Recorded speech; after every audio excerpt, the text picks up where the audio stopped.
Xin chào mọi người, chào mừng mọi người đã quay trở lại kênh channel của mình.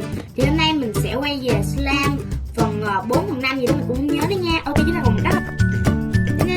Đây là slime mọi người.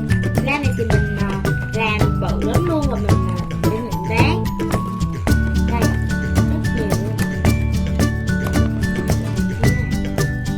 Nếu như mai mốt mình tổ chức mini game thì mình sẽ tặng slime và được chơi với các bạn PC nữa.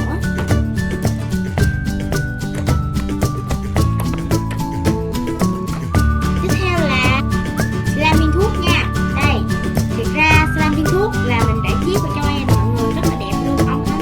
Còn slime này thì mình chỉ làm ở trong đây thôi.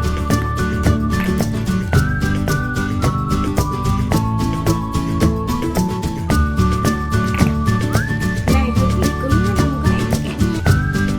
Sau khi mọi người nha, mình ống quá với lại cái này mình không chịu mở ra thì đưa sao mình chịu mở nha. Tiếp theo sẽ là slime trà xanh.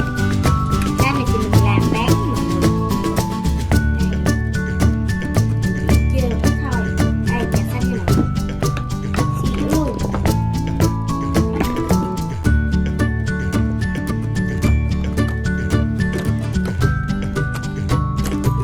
Slime này mình làm khổng lồ nha mọi người, sau đó mình sẽ trộn màng vô và bán.